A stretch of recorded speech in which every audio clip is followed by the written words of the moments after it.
All right, folks. Welcome back to another episode of Infinite Podcast with me and none other than the legendary Simon. Today, we're diving into something we all dread or thrive on, those Monday blues. Or is it a Monday boost? Turns out that first hour of your workday might just be setting the tone for the whole week. Tell me, Simon, how do you kick off your Mondays to start strong? Well, Joe, you know I'm not exactly the poster child for a perky morning person, right? My Monday ritual is coffee strong enough to stand a spoon in it. But seriously, that first hour? Sometimes it feels like trying to start a car in the cold. How about shifting gears with some upbeat tunes or plotting out a priority task? A little mental rev up can make all the difference between a blockbuster day and a bust. What's your secret sauce for getting into the groove? Uh, no way, really? Strong coffee is like the universal starter kit, right? But you added a twist with tunes and task planning. Now that's something I might need to try out. For me, it's usually about not hitting that snooze button a dozen times. Just getting up and splashing some cold water on my face does wonders. Makes me feel less like I'm dragging myself through mud. What do you think, Simon? Could a cold splash and skipping the snooze button revolutionize your Monday mornings?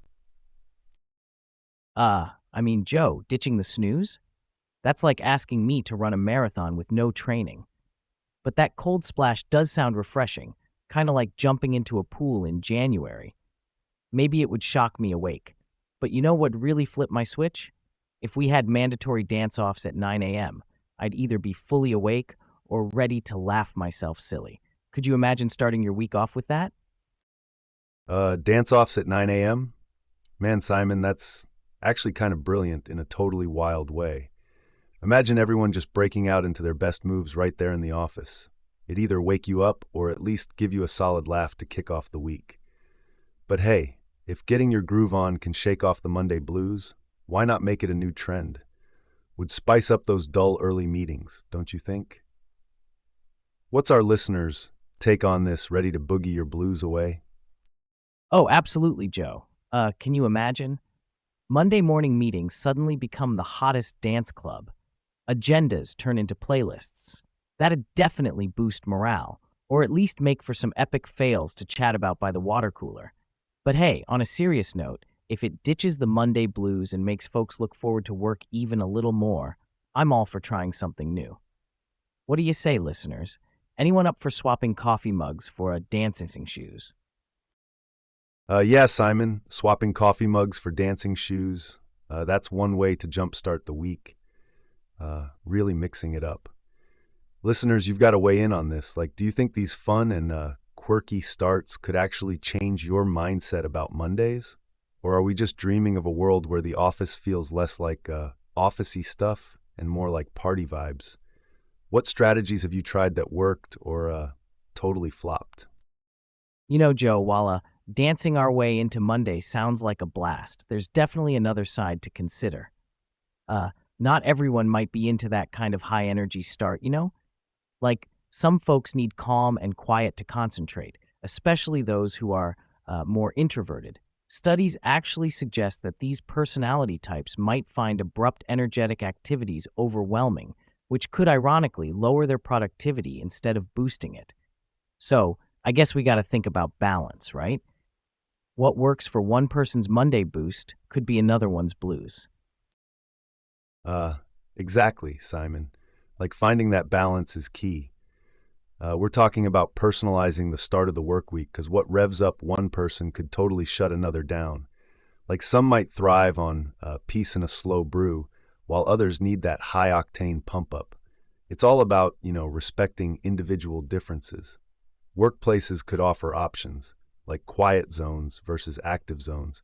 Doesn't that sound like something that could cater to both vibes? What do you think? Could this flexibility help everyone find their Monday sweet spot?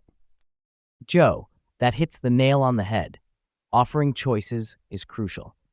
From a psychological standpoint, people have different thresholds for sensory input, which directly impacts their performance, especially during those critical first hours.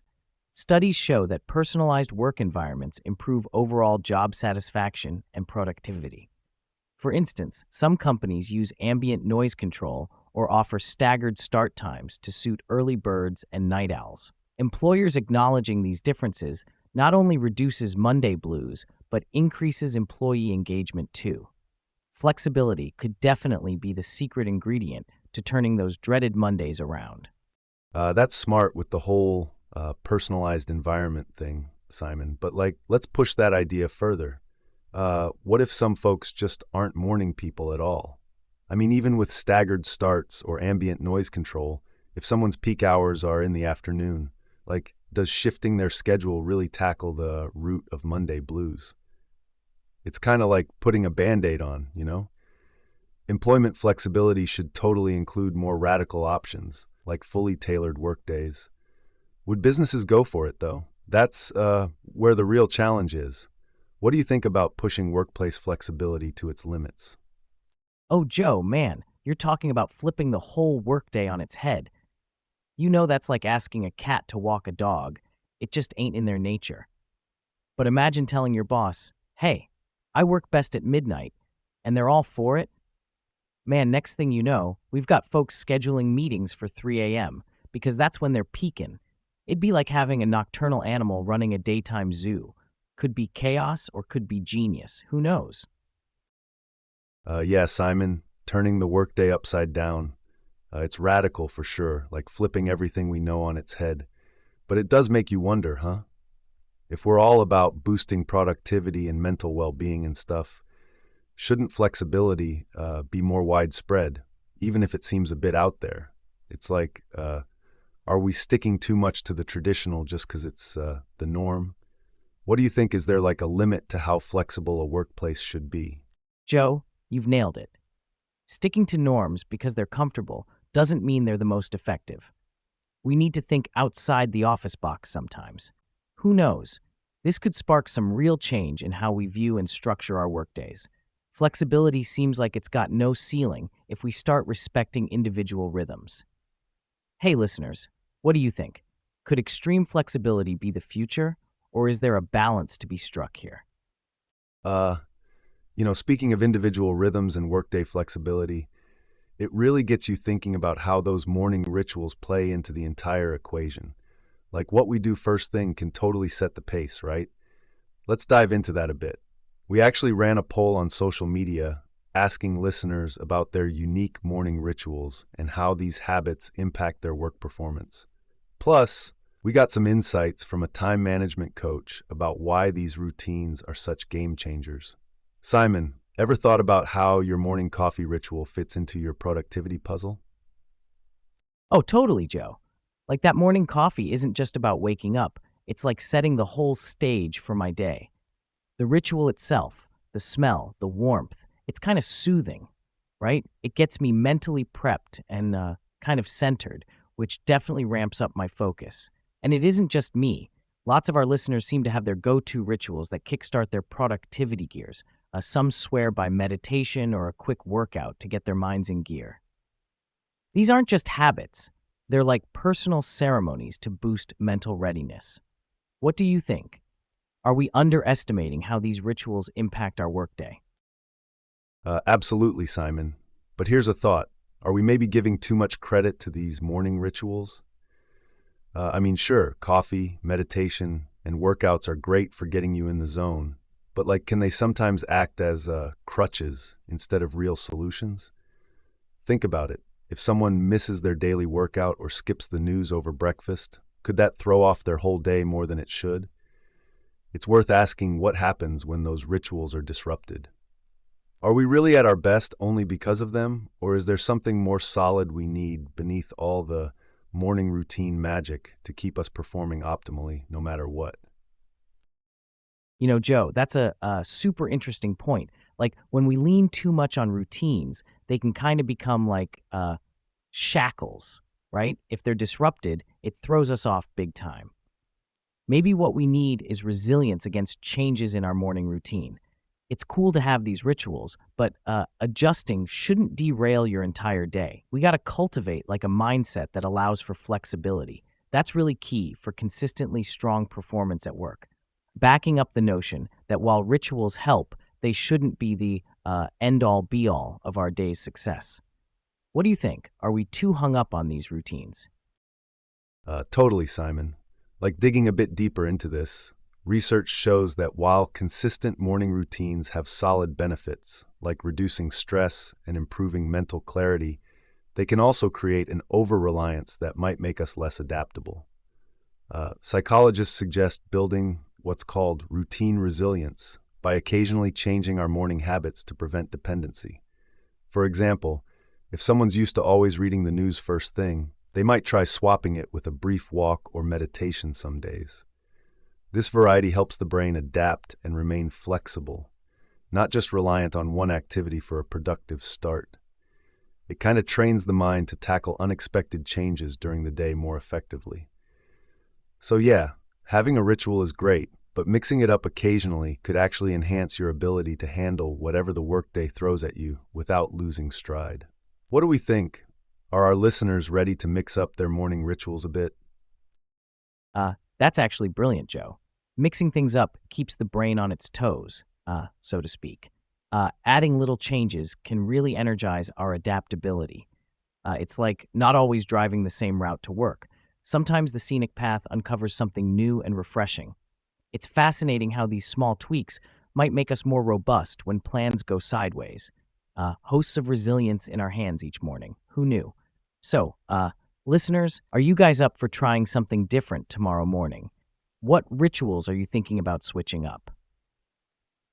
Yeah, Simon, it's cool that switching up these rituals might juice up our adaptability and all. But I'm kind of wondering if there's a line between being flexible and just scattering our focus. Sometimes routine gives us a frame, like a mental scaffold, right? Mixing it up is cool and stuff, but too much change might actually scatter our mental resources. Isn't there a risk of diluting the very benefit we aim to enhance by introducing too many variations? What if constant changes keep us perpetually adapting instead of optimizing? How do we find the sweet spot between beneficial flexibility and potential chaos? Joe, that's a solid point.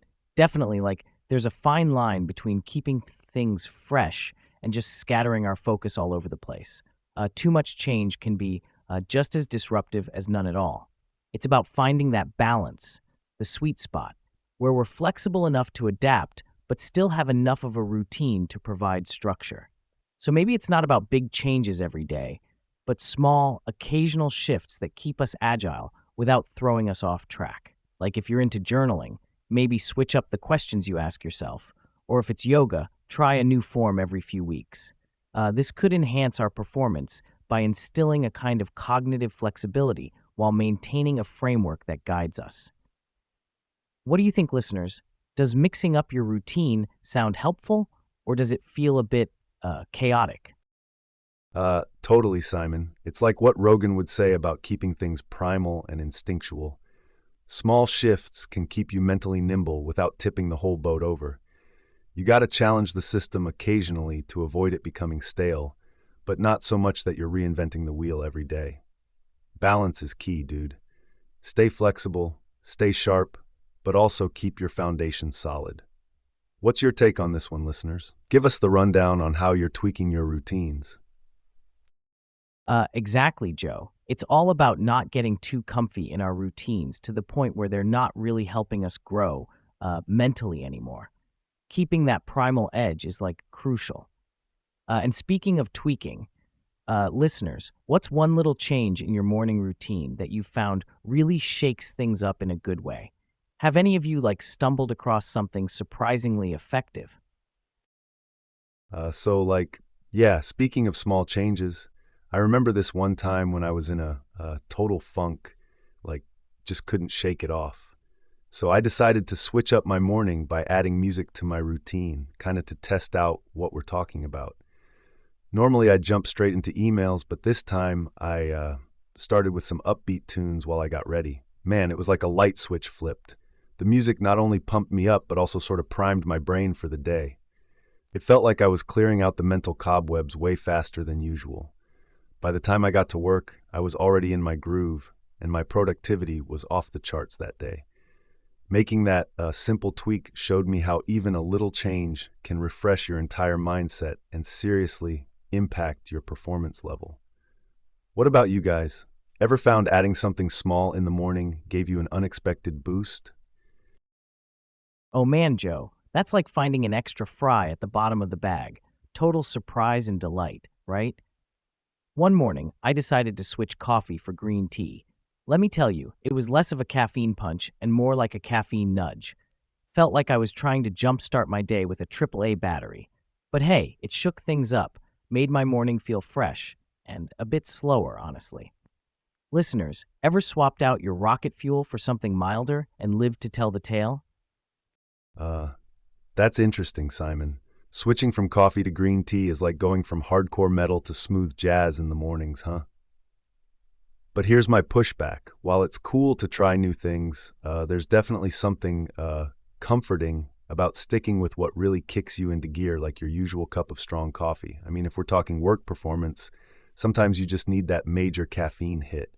So I'm curious, does switching to a milder boost cut it for keeping productivity levels high?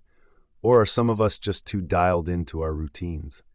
We might think these changes are refreshing and can shake up our morning feel, but like at the core, are they enough to maintain or even boost our performance in long run? Listeners, what's your take? Do you go mild or stay wild with your morning ritual to get that job performance soaring? Oh yeah, Joe. Dialing up from green tea back to rocket fuel coffee can be the morning wake-up call a lot of us need. But like diving deeper into this ritual thing, there's actual science backing how these morning habits impact our work performance. A research shows that rituals can seriously dial in focus and decrease anxiety before diving into work tasks.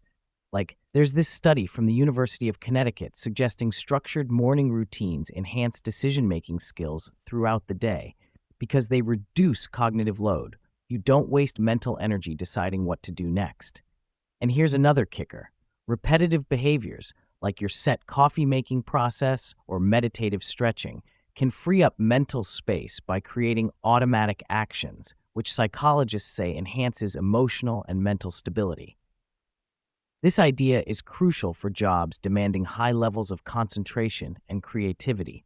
So maybe sticking to a ritual isn't about resisting change, but honing in on what genuinely gears us up for peak performance. What do you think? Are we tapping into our routines enough, or are we just scratching the surface? Uh, that's a mind bender, Simon.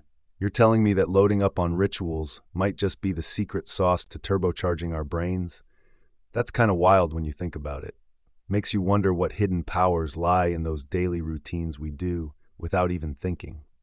So the real question for us and the listeners might just be, what routine tweaks could turn our ordinary mornings into supercharged starts? Let's get those brain gears grinding. What's everyone experimenting with to hit that sweet productivity stride? Oh, definitely, Joe. It's like when life throws you Mondays, sometimes all you can do is laugh to keep from crying, right? Let's dive into those hilarious job mishaps and show how a good chuckle can turn a manic Monday into something a bit more bearable. What do you say? Ready to crack up with some of these wild stories? Yeah, Simon, let's roll with that. But you gotta ask, is there a point where we might laugh a bit too much? Think about it. Are we just masking deeper issues at work with humor? While it's cool to find the funny side of mishaps, I'm kind of curious if sometimes it stops us from addressing the real problems. But hey, don't get me wrong. A good laugh is priceless, especially on a dreary Monday. I mean, laughter boosts morale and can even connect us more with coworkers after shared missteps. But is there ever a drawback to always laughing it off? What do our listeners think? Does humor actually help, or could it sometimes hinder dealing with work stuff seriously? Let's hear those crazy Monday stories and get into it. Uh, totally, Joe. While laughing stuff off might seem like an easy fix, it's important to not gloss over serious issues with a quick giggle, right? Humor is awesome for lightening the mood and making heavy days feel a bit lighter, but we gotta be careful it doesn't become our go-to shield against all workplace adversity. So let's dig into those hilarious mishaps. Sharing those could not only give us a good laugh, but maybe also shed light on when it's okay to just laugh it off and when maybe we need to buckle down and sort things out. So, listeners, hit us with your funniest work stories from those dreaded Mondays, and let's see how humor plays out in your work life. For sure, Simon. All right, let's dive in. I remember this one time, a listener sent in a story about accidentally joining the wrong virtual meeting, a high-level exec roundtable, while wearing a superhero costume for a team spirit thing. Talk about a mismatch, huh? The execs were totally confused, but luckily, they had a good laugh once they realized the mix-up. This kind of mishap cuts the Monday tension and reminds everyone we're all human, making it easier to, deal with the heaviness of work. You know, humor can really diffuse anxiety and maybe even belay some workplace hierarchies. But hey, it's important to figure out when humor is just deflection rather than resolution. Stories like this make us ponder, where is that line between lightening the mood and bypassing real issues? That balance seems key, right? What do you think? Ever had any outrageous Monday mix-ups, listeners? Keep sending those stories. Oh, Joe, that's gold. It's like Superman crashed a board meeting instead of Metropolis. Makes you wonder how many capes are hiding behind those business suits, right? All right, listeners, keep those wild Monday stories coming. Could your next mishap be the next office legend? Totally, Simon. You've got to wonder if bringing a bit of your real self to work, like our superhero friend, could actually be a good thing sometimes, right? Makes the workplace less stuffy and more human. But listeners, what do you think? Ever let your true colors show at work and had it be a total win or maybe a funny flop? Share those tales. Well, Joe, there's definitely something to be said for keeping it professional. Like showing your true colors is cool and all, but bringing too much personality to the table can sometimes backfire, man. There's a study that suggests while showing authenticity promotes trust, too much openness can actually hurt perceptions of professionalism. That means, depending on where you work, being too much yourself could lead to misunderstandings or even make colleagues feel less comfortable. So, yeah, I get the appeal of busting out a superhero costume or cracking jokes, but we've got to tread carefully. It's about striking that balance, knowing when to let loose and when to keep it tight. What do y'all think? Ever had a moment when letting your real self show at work didn't go as planned? You've definitely got a point there, Simon. It's like walking a tightrope. How much of your real self to show at work without falling off into the too much info zone, right? I guess the key is reading the room and knowing your audience. But hey, those quirky moments and minor slips, they sometimes make for the best office tales. So listeners, as we keep navigating this tricky but often hilarious balancing act, send us more of your memorable job mishaps. How do you strike that balance between being authentically you and keeping it professional? We're all ears for those stories that make Mondays a bit less manic and a lot more amusing. Absolutely, Joe. Speaking of finding that balance and making Mondays more amusing, it kind of leads us into thinking about how we can actually start to love those dreaded Mondays, right? It's all about transforming that dread into drive. I mean, imagine kicking off your week not just with a smile, but with genuine excitement. That's some philosophical heavy lifting there. Let's dive into some thoughts on how changing our mindsets could turn Monday into the new Friday. What do you think? Ready to unpack some of these ideas? Yeah, Simon, transforming dread into drive, that's a heavy hitter for sure. It's like, how do we flip the script on Mondays? Typically, that's a day most folks drag their feet. But imagine springing out of bed, pumped for Monday morning. It's all about tweaking those mental gears, right? So, what kind of mindset shifts are we talking about here? I'm curious how someone might start to dismantle those old, dreary views of starting the work week. Got any good philosophies or strategies up your sleeve? Well, Joe, diving into this whole philosophy on Mondays deal, one thing pops up: Stoicism. It's like Stoics focus on accepting things they can't change, but pushing hard on things they can. So for Mondays, it's about shifting your perspective to view it as an opportunity, not a drag. Like, instead of groaning about the start of a new work week, it's about reframing that thought to appreciate the chance to tackle goals, meet challenges head on, and start fresh. Simple mindset tweaks, like gratitude exercises or setting small, achievable Monday morning goals, can make a big difference. These are practical ways that prep your mind to embrace the week with gusto rather than dread. What do you think? Helpful stuff? Yeah, Simon, that stoic angle is interesting, but I gotta push back a bit here. It's all well and good to talk about mindset shifts and embracing the grind with stoicism, but let's be real, Mondays can still be tough no matter how you frame them. Like, isn't there a risk of just suppressing those genuine groans we feel about Mondays under a layer of a philosophical acceptance? I mean, positive thinking is powerful, sure, but for some folks, doesn't that pressure to always find the silver lining create its own stress? Sometimes, maybe it's okay to acknowledge that Mondays are hard without trying to paint them as something else entirely. What do you think? Are we maybe expecting too much from simple mindset tweaks? Fair point, Joe. There's definitely a thin line between positive reframing and just plain denial.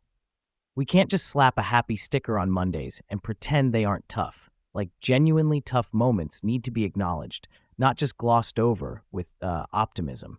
So, yeah, while mindset shifts are key, they got to be paired with real actions or solutions that address why Mondays feel so heavy in the first place. Like maybe introducing more flexible work hours or having Monday morning coffee sessions to ease into the workflow. Stuff that acknowledges the struggle but also actively tries to make it better. So it's not just about thinking happy thoughts, it's also about making tangible changes that support those thoughts. How does that sound for a balanced approach? Yeah, Simon, that sounds like a solid plan. I mean, combining those practical solutions with a shift in mindset could really change the game for a lot of people dreading Mondays. It's not just about slapping on a smile, but actually creating an environment where that smile comes a bit easier, right? And those coffee sessions sound like a sweet spot between easing into work and still getting stuff done. Makes me wonder, what other kinds of tangible changes do you think could help make Mondays less daunting? What have our listeners tried that's worked for them? Absolutely, Joe. It's all about creating those little rituals or changes that make Mondays feel less like a mountain and more like the start of a new adventure each week. Listeners, we're eager to hear about your Monday transforming strategies. What small changes have you made that helped redefine your perspective on starting the week? Let's keep this conversation going, and maybe together, we can start a Monday revolution.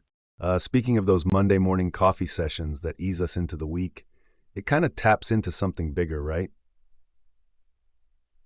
Let's zoom out a bit and talk about office coffee rituals in general. It's fascinating how this simple act of grabbing a cup can be such a cornerstone for workplace culture across different fields. Simon, have you noticed how these coffee breaks not only fuel our day but also seem to boost morale and productivity? What's your take on this? Maybe share some unique coffee rituals you've heard about or experienced in various workplaces. Oh, absolutely, Joe. It's like these coffee rituals are more than just sipping on caffeine. They're pretty much a ritual that brings people together, sparking conversations that wouldn't happen otherwise. And let's not forget the quick escape it offers from the daily grind, no pun intended. I've heard about offices where they actually have little competitions like latte art throwdowns each Monday. It turns making coffee into this creative outlet, and you bet that perks up the mood way more than just the caffeine does. Plus, it's a brilliant way to foster teamwork and add like a bit of friendly rivalry to kickstart the week. Oh man, Simon, that's actually brilliant. Turning something as everyday as making coffee into a competitive sport, that's the kind of out-of-the-box thinking that shakes up the monotony of any old Monday. You get people cheering over espresso shots instead of just downing them in silence. Totally changes the vibe. Makes you think what other daily routines could use a little gamifying to boost that team spirit, right? Yeah, Joe, gamifying daily routines? That's a killer idea. But you got to wonder if maybe we're leaning a bit too hard on fun to mask the mundane parts of our workday. Like, isn't there a point where it becomes less about enhancing productivity and more about distracting from the real issues that might be draining morale? I mean, sure, who doesn't love turning coffee into competition? But also, shouldn't our work itself provide some level of engagement and satisfaction? Maybe instead of just piling on the perks, we should look at the root causes making Mondays or any workday a drag in the first place. What do you think? Are we just caffeinating over a bigger problem? Simon, you're hitting a serious note there, and I think it's really worth pondering. While fun elements like coffee competitions can certainly spice things up, they aren't cure-alls, right? It's crucial to dig deeper. If we're overly relying on these perks, maybe it's masking issues like lack of genuine engagement or deeper dissatisfaction. So yeah, tapping into why the work might feel mundane is key. Maybe then these coffee rituals and other perks can be more about enhancing a solid work experience rather than serving as a distraction from underlying issues. What's a good balance here so that morale genuinely stays high, not just from caffeine or fun distractions, but from meaningful work and workplace satisfaction too? Right, Joe? Finding that balance is crucial. It's about blending those fun coffee breaks or whatever perks with genuine job satisfaction. I think a key part might be like constant feedback loops, asking employees regularly, not just if they like the coffee brand, but more importantly, if they feel their work matters and what could make it better. What do you think, Joe? Could regular check ins help ensure these fun rituals are just the icing on the cake rather than the whole cake itself? Exactly, Simon. Regular check-ins, they're essential. By listening to what employees actually need and want from their work environment, leaders can better align those fun rituals with real, meaningful improvements. It's not just about whether the coffee is good, but if the whole work experience is fulfilling. Think about it. While having top-notch Java on tap is great, if someone's job satisfaction is low or they feel undervalued, no amount of latte art is going to fix that. So these conversations can help ensure perks like coffee breaks complement a supportive and engaging workplace, rather than distract from areas where real change might be needed. What's your take on implementing something like this in most workplaces? Yeah, Joe, implementing regular feedback is key. But I gotta say, it's not just about the check ins themselves, it's also about what you do with that info, right? Like if a company learns that their team finds coffee breaks valuable, they might even consider setting up a dedicated cafe style area where people can truly unwind and connect beyond their desks. But here's the twist. While these areas serve free coffee, they could also double as spaces for casual brainstorming or unexpected collaboration. It's like merging the need for social interaction with productivity in a way that feels organic, not forced. So, yeah, having genuine conversations about job satisfaction comes first, but how we creatively use that information can make a real difference in keeping morale genuinely high. Thoughts on this meshing of ideas, Joe? How else might workplaces innovate to keep things fresh and engaging? Simon, that meshing of ideas, it's spot on, and it's honestly a smart way to make those perks work harder. Like if we're blending a coffee break with spontaneous collaboration, you're kind of hacking productivity in the most chill way possible. Now imagine this, a barrister barista, someone who helps resolve minor workplace disputes over a cup of joe.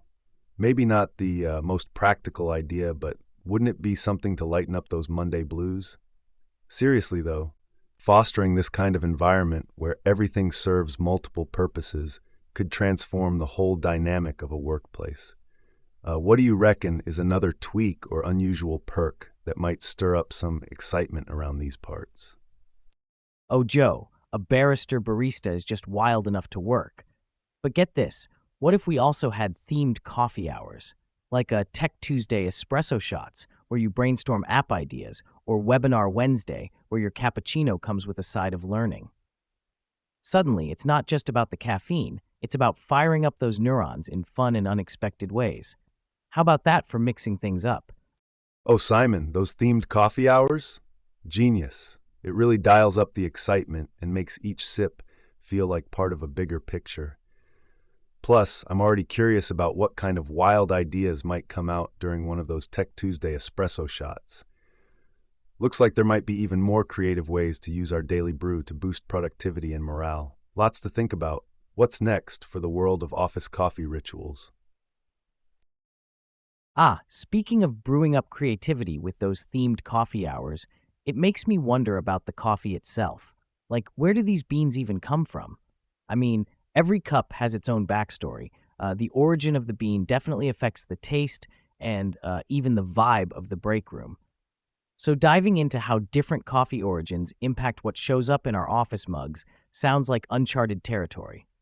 Let's explore how these global beans have not just invaded our workspaces, but also influenced cultures in various corporate sectors. What do you think? Yeah, Simon, diving deeper into that coffee origins point, it's fascinating to think about how each bean not only brings its own flavor, but also carries its economic and ethical baggage, right? Like the journey these beans take from Latin America to Africa and Asia, it shapes not just what we taste, but also impacts global trade routes and local economies massively. Plus, there's this whole debate around ethical sourcing. Companies are picking up on consumer interest in sustainability, like making sure they're getting their beans from places that don't exploit workers or harm the environment.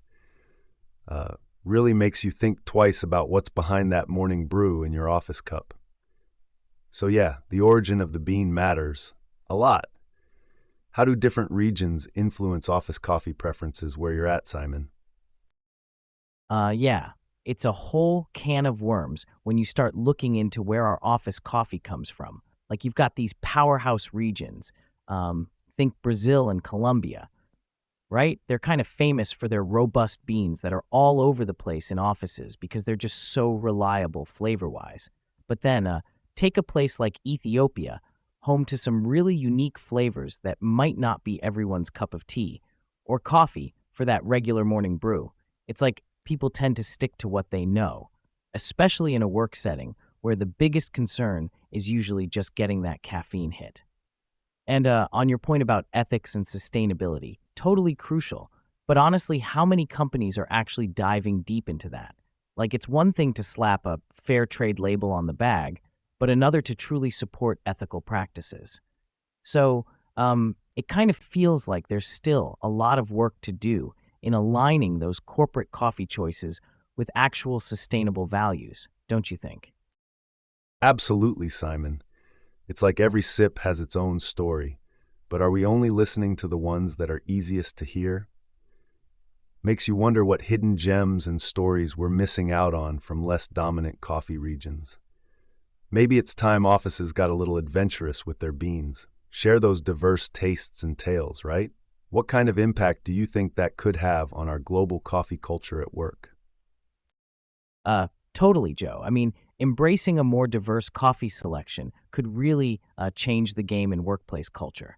It's like if we start bringing in unique beans from, say, Rwanda or Sumatra, it not only spices up the morning routine, but also opens up a whole dialogue about global awareness and cultural appreciation, right? This could lead to more informed choices, encouraging environments that value diversity not just in their team, but in their coffee habits too. So it's kind of like brewing up a cup of broader perspectives every day. Don't you think that could make a significant impact on how teams interact and maybe even how they view the world? What's your take on pushing for this sort of variety in every sip, Joe? Oh, Simon, tapping into different coffee regions like Rwanda and Sumatra not only freshens up the pot, but really does brew deeper global connections. You hit it spot on. Each variety brings a story that can enhance cultural appreciation and ethical understanding in our everyday work environment. Let's look at this way. The varieties from Rwanda, often known for their bright acidity and fruity flavors, come from a rebuilding industry post-conflict, whereas Sumatran coffee offers those earthy, complex profiles often produced by small-scale farmers practicing traditional methods. By bringing these into the workplace, we're not just sipping on something unique, but also indirectly supporting these communities and ecosystems. It invites conversation about real-world issues, like the importance of supporting post-conflict economies or conserving tropical rainforests where these beans are grown. I mean, imagine starting your day not just with any coffee, but with a cup that carries discussions on sustainable farming practices or the socioeconomic conditions of coffee producers. Pushing for this kind of variety could really turn a simple coffee break into an enlightening mini globetrot every morning. Isn't that a powerful way to get caffeinated? What do you think? Could this approach change our morning routines for the better? Oh, absolutely, Joe. Imagine turning our usual caffeine fixes into mini global adventures. It's like each morning coffee is a ticket to somewhere new, educational, ethical, and energizing. Who'd skip the office when you've got the world in your coffee cup? Totally, Simon. It's like being a world traveler without ever leaving your desk chair. So let's keep our passports ready and our mugs up. Next stop, exotic flavors and compelling stories. What's the most unusual coffee you've ever tried? Oh man, the wildest I've tried has got to be this kopi luwak from Indonesia. It's that coffee that's processed by civets. Yeah, those little animals. So bizarre, but really unforgettable in taste and story. How about you, Joe? Ever dipped into the exotic cup pool? Uh, Kopi Luwak, huh? That's definitely out there. I've dabbled a bit myself. Tried this black ivory coffee once. It's kind of similar since it's processed by elephants. Talk about an exotic brew, right? The process is wild, but it really brings out some unique flavors. Speaking of which, what did you think about the actual taste of the Kopi Luwak compared to more traditional coffees? Yeah, the taste of kopi luwak is like really smooth and rich, definitely different from your everyday brew. It's kind of nutty, almost a bit earthy, but honestly, compared to more traditional coffees, it feels more like you're paying for the novelty of the process rather than a massively superior taste. Uh, don't get me wrong, it's a cool experience, but give me a robust Ethiopian or a crisp Colombian on a regular day. How do you balance that, Joe? The gimmick versus genuine quality in your coffee choice. Simon, that's a solid point. The whole idea of what makes a specialty coffee stand out, it can blur between novelty and genuine quality. On like any given day, it's about finding that balance. Do I want a coffee that's more about its backstory or one that's genuinely pleasing to sip? For me, taste wins most times. If it comes with a cool story like Ethiopian or Colombian beans generally do, even better. So, leveraging this approach in workplaces could really elevate the typical break room chat, right? Imagine sparking discussions not just about taste, but also about origin stories, ethical sourcing. It'd transform our coffee breaks into something way more engaging and perhaps even educational. What's your take on using coffee as a tool for greater workplace engagement? Absolutely, Joe. Using coffee as a catalyst in the workplace for more engaging and educational breaks is genius. It's about blending taste with tales. So why limit ourselves to just one type of bean when each cup can be a conversation starter? Creating that culture around coffee could really brew up some meaningful interactions. What other facets of global coffee culture do you think are worth exploring next? It's true, Simon. Coffee does more than just wake us up. It brings us together. Speaking of which, it's not just the origins or types that spark conversation. Sometimes it's the mix-ups and missteps right at our own coffee machine that give us a good chuckle. Like, remember that time I accidentally grabbed someone's triple espresso thinking it was my Americano? Talk about an unexpected boost. It got me thinking about all those lighthearted misunderstandings around coffee orders. They really add a layer of fun and connection among the team. What's one of your favorite coffee order mix-up stories from the office? Oh, dude, your espresso incident totally reminds me of this one time. So there I was, just casually heading to grab my usual latte, right? And somehow I still have no clue how. I ended up with this, like intensely spicy chai latte instead. Someone had mixed up their order with mine on the pickup counter. I took a big sip, expecting that smooth coffee taste, and whoa, let me tell you, it was a shock. My face must have been hilarious. Everyone around started cracking up when they saw my reaction. We all had a good laugh, and now every time someone orders a chai, they give me this cheeky look, like asking if I want to switch. It's these little mix-ups, man, they kind of really lighten the mood and make for some great inside jokes around here. What's another quirky encounter you've experienced in the caffeine chaos? Haha, that chai latte surprise sounds like a real jolt, Simon. Speaking of mix-ups, there was this time I ordered a simple black coffee during a hectic morning. When I took a sip, it was sweet, like super sweet. Turns out it was some kind of caramel macchiato instead. Got me wondering if I accidentally stumbled into someone's dessert rather than their morning kickstart. But you know what? It sparked this whole taste test trend in the office, like swapping drinks on purpose just to shake things up. It's a small thing, but really brings us together, cracking jokes and sharing our coffee does and don'ts. Have you guys ever tried doing something like a random swap day to mix up the routine? Oh, Joe, a random swap day sounds like an absolute riot. But knowing my luck and love for just straight up black coffee, I'd probably end up with the wildest drink on the menu. Not sure I'm brave enough for that kind of morning surprise. Yet, it kind of makes me think maybe doing something low key risky like that could be the perfect shakeup we need. Like, imagine you're expecting your ordinary cup, but get handed a mystery brew. You'd have to figure out what's in it or who it belongs to. Could be a fun way to start the day, right? Plus, it adds this whole new layer of interaction we usually don't get when everyone sticks to their usual orders. What do you think? Should we try injecting a bit more fun into our mornings like this? Absolutely, Simon. Injecting fun like a random swap day definitely could spice things up. It goes beyond just mixing drinks. It's about stirring interactions, right? Like each swapped cup becomes a little mystery adventure in the morning. It's not just about what you're drinking, but also guessing who might have picked that drink. Kind of pushes everyone out of their comfort zones and into a more collaborative space. Plus, think about it. It's kind of a unique way to learn about new tastes and maybe discover your next favorite brew. And I mean, even if you end up with something wild, it's all in good fun. Creates those memorable office moments where everyone can just laugh and bond over their coffee catastrophes. What do you think? Should we set up a poll in the office to see who'd be down for a mystery swap day? Joe, while the swap day sounds like a blast and all, there's this other side to consider. Like, not everyone might be game for such surprises, right? Some folks take their morning brew super seriously. It's almost sacred, man. And you've got to think about those with specific dietary needs or preferences. Accidentally sipping on dairy or a sweetener they avoid could kind of put a damper on the fun. Plus, imagine someone's caffeine sensitivity kicking in because they got a triple shot espresso instead of their usual decaf. Yikes. The fallout from that could be like less hilarious and more chaotic. So, while it's a cool idea in theory, we might need to really think it through.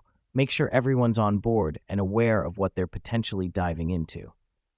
What do you think? Should we maybe test the waters first?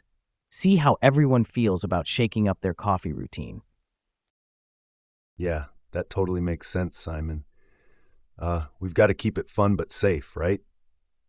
How about we just start with a voluntary sign up for those into the idea while keeping regular orders smooth and predictable for the rest? Maybe even label the surprise drinks clearly with ingredients to sidestep any mix-ups that could mess with someone's day. Could be a great compromise, keeping the spirit of adventure alive while respecting everyone's coffee boundaries. What do you reckon? Would that stir up enough interest without brewing trouble? Yeah, Joe, that sounds like a solid plan, man. Handling it with a sign-up sheet and clear labels, that's pretty smart. It keeps it all optional and transparent, so no one ends up on the caffeinated expressway without warning, you know? Plus, I think it'll get people curious. Like, who wouldn't want to try something new if they know exactly what's in their cup? So, do you think this approach will encourage more folks to step out of their coffee comfort zones and maybe, like, mingle more over these surprise sips? What's your take on boosting office interaction through these little adventures? Absolutely, Simon. Starting with a sign up and clear labeling not only keeps it fun, but also safe and intriguing. It can really open up new conversations, forge some cool connections over coffee, and maybe even spark a broader interest in exploring different tastes together. It's about bringing people together, right? Who knows? This little sip swap might just turn into a highlight of our work week, encouraging everyone to mingle and share a laugh or two. What's the next coffee trend you think could take our office interactions to another level? Talking about these coffee adventures, it kind of makes you wonder, doesn't it? Like beyond just mingling and mixing things up, there's this whole other level to our coffee love. I've been thinking, is it the caffeine itself that kind of sharpens our brains, makes us all astute decision makers during those intense work sessions? I mean, I've definitely noticed some clearer thought patterns post coffee. What's your experience with this, Joe? Do you reckon there's something to this whole coffee clarity biz boosting our work performance? Simon, I think there's definitely some truth to that. It's like when I have my morning coffee, it doesn't just wake me up, it sort of fine tunes my focus, especially during those early crucial hours. There's this sense of mental clarity that kicks in, making the daunting pile of tasks seem a bit more manageable. And um, scientifically speaking, caffeine stimulates the brain, right? Enhances alertness, sharpens concentration. So, yeah, it does seem to boost our decision-making capabilities at work. But like with everything, I guess moderation is key to prevent the opposite effect. Too much can scatter our brains, making us jittery or over-anxious. Do you think integrating structured coffee breaks could help maximize these benefits for everyone in office? Oh, yeah, Joe. Structured coffee breaks sound like a polished idea and all, but I'm not totally sold on it. Like, while some folks harness that buzz to zip through spreadsheets or code, others might just end up in the hyper lane, you know? I mean, not everyone's coffee jolt translates into productivity. And, like, what about those who don't drink coffee? Are we thinking of an alternative buzz for them? Because otherwise, it kind of feels like we're brewing a divide, right? Maybe instead of fixed times, we should encourage people to take breaks when they personally feel the need to recharge, coffee or no coffee. What do you reckon, Joe? Could this approach be more inclusive and maybe even more effective? Simon, that's a really fair point. Like, not everyone's wired the same way with caffeine. Some might find it counterproductive while others swear by it for that mental boost. And yeah, absolutely, considering those who don't drink coffee is crucial. We don't want to leave them out or create any sort of divide. So maybe rather than setting strict coffee breaks, we focus on personalized energy breaks, where everyone can grab whatever it is that perks them up, whether that's coffee, tea, or a short walk. This way, each person finds their own best method to sharpen focus and enhance decision making, right? Keeps everybody included and respects individual work rhythms. What do you think about trying this approach instead? Totally, Joe. That idea of personalized energy breaks, it's pretty spot on. Everyone gets to choose their own way to reboot. Kind of gets you thinking about how unique each of our work styles really are, right? It's like custom tailored productivity suits or something. And it makes me wonder, does switching from coffee to other forms of pick-me-ups during these breaks impact the kind of mental clarity or decision-making boost people experience? Like, for those who opt for a walk or maybe a quick nap instead of caffeine, do they report the same level of rejuvenation? What have you noticed around the office or any personal experiments on this? Simon, it's an interesting point because different strokes work for different folks, right? While coffee is a go-to for many to kickstart their brain, others might find that non-caffeinated breaks like a walk or a power nap bring them back even sharper. There's research showing that brief naps can significantly boost cognitive function, matching or sometimes surpassing the temporary alertness we get from caffeine. And taking a walk has its own benefits, boosting creativity and problem solving. So it could very well be that these alternatives affect clarity and decision-making differently across individuals, depending on what their body and mind respond to best. Not to mention, avoiding caffeine might actually reduce anxiety for some, which could indirectly improve decision-making by keeping stress levels low. Have you noticed any personal differences when mixing up your own recharge strategy during the day? Yeah, Joe, I've definitely messed around with mixing up how I recharge. Like, on days I skip the coffee and go for a walk instead, there's this different kind of clarity that kicks in. It's less about sharp focus and more like broad awareness. You know, I start seeing solutions from angles I wouldn't have when I'm just caffeine charged. And like while coffee zaps me into action right away, these walks sort of ease me into problem solving, which can sometimes be just what I need to tackle more complex issues without getting too wired or stressed out. Um, it's pretty clear that both strategies have their moments where they shine. Guess it's all about finding that right balance that works based on what kinds of decisions or tasks are on deck for the day. What's your take on balancing different types of breaks for optimal decision making, Joe? Totally, Simon. It's like having an arsenal, right? Different tools for different battles. Each break type, whether it's coffee or a walk, serves as a unique weapon against the brain fog. Really makes you think about designing your day with strategic breaks as a way to maximize efficiency and decision-making power. That's a great point, Joe. Speaking of using breaks strategically, it kind of makes you wonder about different cultures and how they integrate rituals around tea to boost morale and community in workplaces. Like, have you ever thought about how the traditional Japanese tea ceremony could fit into our office vibe? Oh man, absolutely. The Japanese tea ceremony is all about mindfulness and respect, right? Imagine starting a meeting with that kind of calm focus. It could totally transform the usual hectic office energy into something way more zen, leading to better interactions and more thoughtful decisions. It's about bringing in some of that serene ritual vibe to cut through the daily chaos. What other cultures' tea practices do you think could spice up our workplace atmosphere? Oh, Joe, you get me rolling on this one. How about we bring in that classic British tea time, huh? Picture this. Everyone stops typing like mad, grabs a cuppa, and it's like an episode of Downton Abbey right in the break room. Fancy hats, scones, the whole shebang. It'd be like time travel at 3 p.m. every day, turning our spreadsheets into spread cheats with those extra treats, man. Yeah, sticking to that British tea time theme, it's not just about the break itself, but also creating a sense of tradition and togetherness, right? Regular tea times could foster a collective spirit and a shared pause everyone looks forward to. This ritual isn't just relaxing, it's like a daily bonding event, reinforcing team cohesion. Plus, who wouldn't love a chance to chill with teammates over tea and treats? It kind of turns a regular break into a mini celebration of our office community. Yeah, Joe, that British tea time vibe does sound cool and all with the community spirit, but I gotta wonder, is it enough to just plop a tradition into our setup without some tweaks? Like, not everyone might vibe with the whole posh tea scene, right?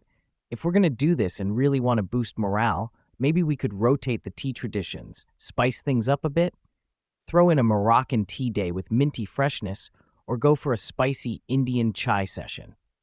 It becomes more than just a break. It's like a mini cultural fest at your desk. Broader exposure, man. Keeps things exciting and way more inclusive, don't you think? What's your take on mixing global traditions dynamically? Oh, that's a killer idea, Simon.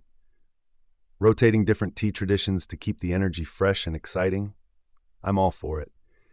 You know, it's like each week, everyone gets to travel somewhere new without leaving the break room. And you're spot on about inclusivity. Offering a variety of traditions could really help everyone feel more connected, sharing bits from different cultures. But do you think there might be any downsides or challenges to bringing in so many varied traditions into the workplace? Like logistics-wise, or maybe getting everyone on board with the concept? Oh, yeah, Joe. There are definitely a couple of speed bumps we could hit. Logistically, coordinating different tea traditions might get muddled, like sourcing authentic ingredients can be a chore or even pricey. And yeah, not everyone might be keen on trying out new things. Some folks might just want their regular old cup of joe and might see this as unnecessary fluff. To smoothen it out, maybe we ease into it slowly.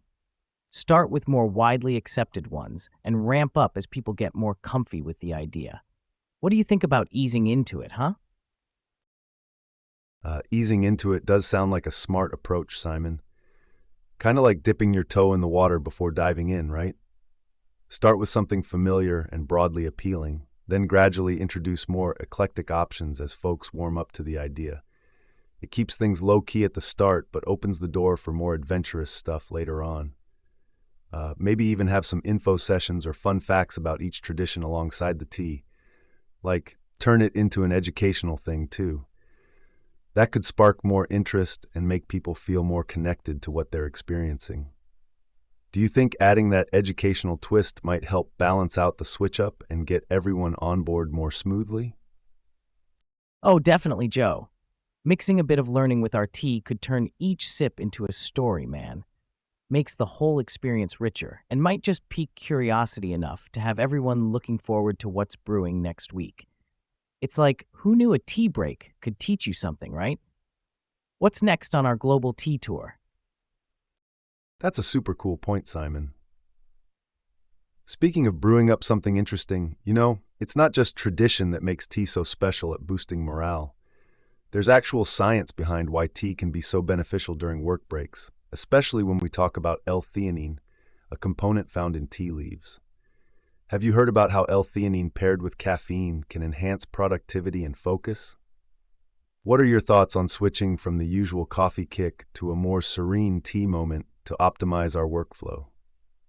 Well, Joe, that's pretty fascinating about L-theanine and all. But, I'm not totally sold on just ditching coffee for tea. Sure, L-theanine sounds like a magic bullet with the whole focus plus calm combo, which is cool and all. But, let's be real. When 3 p.m. hits and you've got deadlines screaming, sometimes that harsh coffee hit is just what the doctor ordered, right? And yeah, maybe tea gives you a smoother ride without the jittery peaks of coffee, but switching completely? I don't know, man.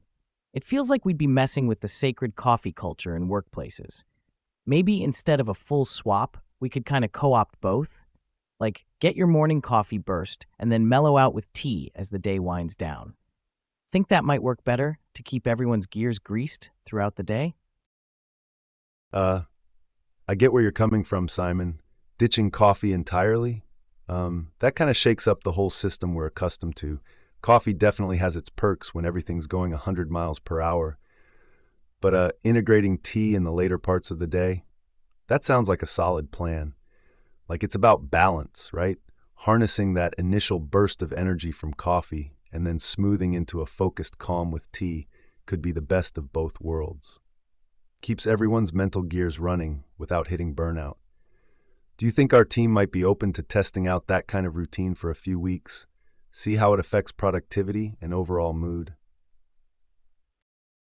Well, Joe, testing that out could be interesting for sure, but I'm still a bit skeptical. You know how change goes down with the crew, especially when it involves their sacred caffeine rituals. So, if we're gonna pitch this swaparoo from coffee to tea in the PM, I reckon we need some solid proof, or maybe show them studies on the real benefits of L-theanine. People love seeing those numbers and sciencey facts, right? And what if we do like a blind test or something fun? People sip without knowing if it's caffeinated tea or coffee, and then report back on their productivity levels. Could add a little mystery, make the whole thing a game instead of just another office change. What do you think? Would that spice things up enough to give it a genuine shot? Oh, for sure, Simon. A blind test could definitely add that fun twist and get the team on board with trying something new without preconceptions. You're right about backing it up with science. Let's pile up some legit studies on L-theanine's benefits, like how it can improve focus while keeping the zen. Showing the numbers and engaging everyone in a bit of an experiment might just convince the skeptics and make it a win-win scenario. What do you think about kicking this off next week? Kicking it off next week sounds like a plan, Joe. We could start gathering all that cool science stuff over the weekend. Make sure we're locked and loaded with the facts. And maybe, set up the break room with some fun decor. Make it feel different. Get people excited. What do you think about getting creative with the setup? Kind of like turning it into a mini tea festival vibe. Oh, yeah. Turning the break room into a mini tea festival? Sounds like an amazing idea, Simon.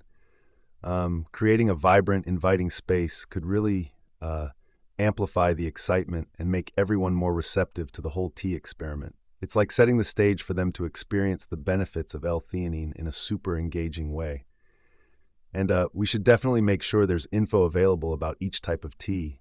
Kind of educate everyone on what they're sipping and how it might help them stay sharp yet relaxed.